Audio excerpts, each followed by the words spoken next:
Eylon Levy joins me now live on the line from Tel Aviv. He is a spokesperson for the Israeli government. Eylon Levy, appreciate your time this morning. As we speak now then, is this temporary truce holding? What's the latest?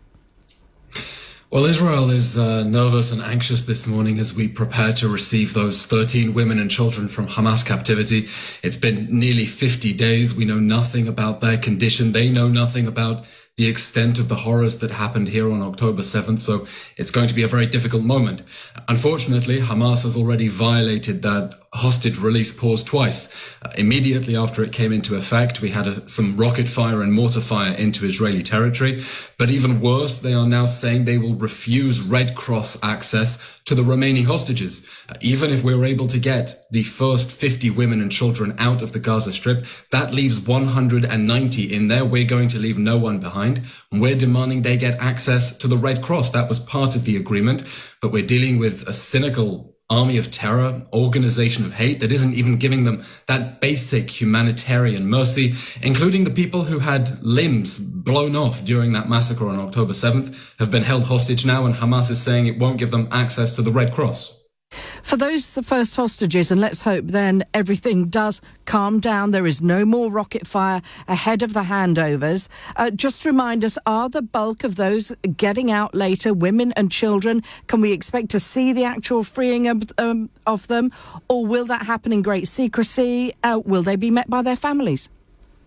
The plan at the moment is to secure the release of 50 women and children over the next 4 days in exchange for that 4-day hostage release pause. After that, we will grant an extra 1-day pause in the fighting for every 10 hostages Hamas releases. Now, we are going to bring everyone back. That is the declared goal of this war. We will leave no one behind. We will not leave any hostages in Gaza, and we will not leave Hamas in power, because the consequences of our inaction would be to leave Hamas free to perpetrate another atrocity. But we're starting with the women and children, and then we're going to continue putting pressure on Hamas to make sure they release everyone. Their abduction and detention incommunicado without access to the Red Cross is, of course, a horrific ongoing crime against humanity. Give us a sense, if you could, of the framework of this deal and the backdrop to it, just how complex and challenging it's been for the key players involved to make it happen. Well, under the agreement, Israel has agreed to a 4-day temporary pause and also to release Palestinian prisoners from Israeli jails. Now, this was not an easy step because we are talking about people, in many cases, in jail on attempted murder charges. They stabbed people. They shot people. They have blood on their hands. They didn't succeed in murdering, but these are attempted murderers. So this was a very difficult decision to agree to, but we have children who are being held hostage, a 10-month-old baby, a 3-year-old orphan. What kind of sick monsters do this? So we've agreed to this very difficult decision in order to get those women and the children out. Of course, let's wait. Let's be hopeful. Let's pray that everything goes to plan. Many things can still go wrong. Hamas continues to psychologically terrorize these victims' families by not telling them about their physical condition, their mental condition, whether they've been tortured, what has been going on with them. And we're hopeful today we'll get the first batch out. And if everything goes to plan, hopefully within 4 days, 50 hostages, women and children, will be reunited with their families, or rather, should I say, what is left of their families, because many of them, their families were murdered on October 7th. Many of them don't have homes to go back to because their homes were burned to the ground during that horrific massacre on October 7th. What are the chances now, and I know it's early days, of this 4-day truce, though, continuing, if indeed it comes to pass that the remaining hostages will only be released a few at a time? I mean, the Israeli military wouldn't want to renew intense fighting to jeopardise any of that, surely? No, we want to see the rest of the hostages getting out, and that's why we have prepared a prospective list of an additional 150 Palestinian prisoners to release in exchange for another 50 hostages. Now, we have agreed to a one-day pause for every 10 hostages they release. That means that if we're able to get those 50 hostages out, and we know that Hamas is going to play dirty and continue to psychologically terrorize the people of Israel, Hamas will then be able to get another 5-day pause in exchange for releasing another 50 hostages. And we, of course, want to bring everyone back. I think it's important to remember Hamas hasn't suddenly decided to release children because it realized that it is evil and inhumane to hold a 10-month-old baby hostage in a tunnel for 50 days.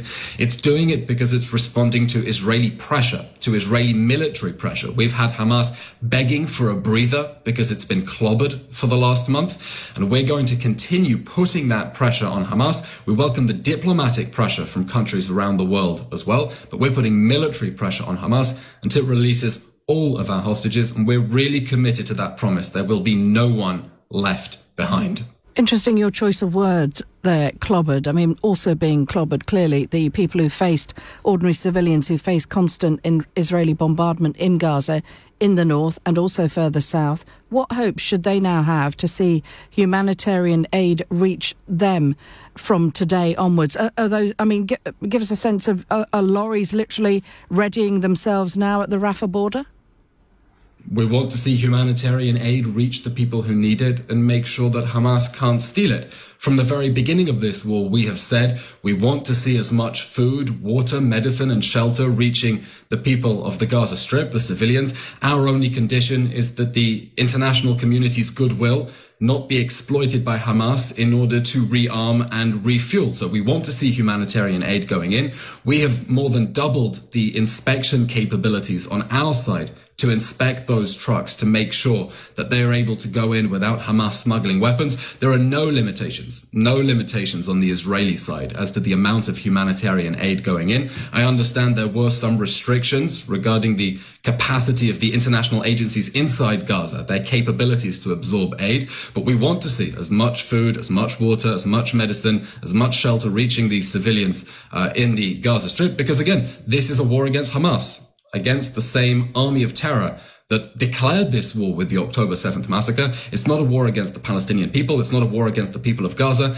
And that's why we have gone to such lengths to urge an evacuation of the areas that are going to get especially dangerous so that we can target the terrorists who have cynically embedded themselves under civilian infrastructure in a really sick and twisted attempt to hide behind women and children. We know that some of the hostage families have met with Prime Minister Benjamin Netanyahu in recent days about how they're feeling, their own anxieties, which must be clearly off the chart.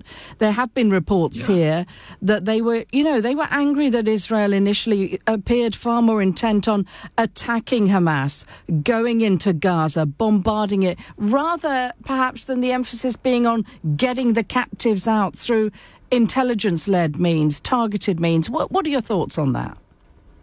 First of all, the hostages are absolutely right to be angry with this situation, and I can't begin to imagine what they're going through. You know, Israel's a small country. Everyone knows someone who has had someone stolen from them. This is intensely personal for us. But look, I wish this were a hostage crisis where, like many hostage crises Israel has solved before, it could swoop in with the army, send in the special forces, grab the hostages and take them out. Obviously, if there were an intelligence special forces option to swoop in and save the hostages, we would do that. The problem is Hamas has spent a long time preparing for this. They've built a whole underground city of tunnels in which to hold these hostages, booby-trapped tunnels. So that option to simply swoop in with special forces, Navy SEALs, the equivalent of our SAS, that option doesn't exist. The option that does exist is to put pressure on Hamas, to create the conditions that Hamas will say, look, we really want a day in order to catch our breath, so we're willing to release hostages. And that's what we've been doing. We've been putting unrelenting military pressure on Hamas to force it to release our hostages.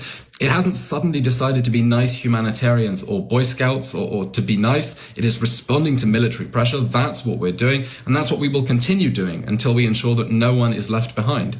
Just finally, Eylon Levy, you will be aware, of course, that our own new UK Foreign Secretary, Lord David Cameron's been in Israel the past couple of days. He's actually today set to hold talks with Palestinian leaders on the second day of his visit to the Middle East. Now, he said the UK will provide another 30 million to tackle what he called the growing humanitarian crisis in Gaza. He said Britain's urgently looking into all avenues to get support into the territory. He also said the importance of the hostage deal, not just that some captives come home, but also that a pause in fighting allows more aid into Gaza.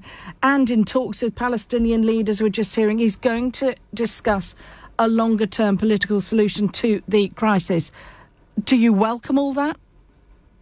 Lord Cameron's visit is very important. I think it's the third high-profile solidarity visit by a British politician after the former Foreign Secretary James Cleverly, who also came to bear witness to the horrors of October 7th, and after the visit of Prime Minister Rishi Sunak, who famously said, speaking next to our Prime Minister, the UK wants Israel to win, which was an extraordinary statement of support from the United Kingdom, which understands that this war can only end in one way.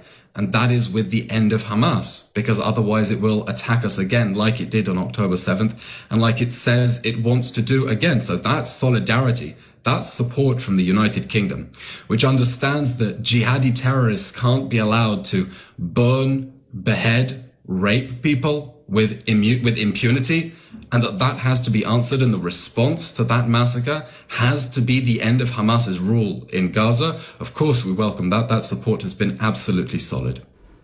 Eylon Levy, it's been good to talk to you today on such an important day for everybody involved. Appreciate your time. Thanks very much indeed. Eylon Levy there, joining me live on the line from Tel Aviv, spokesperson for the Israeli government.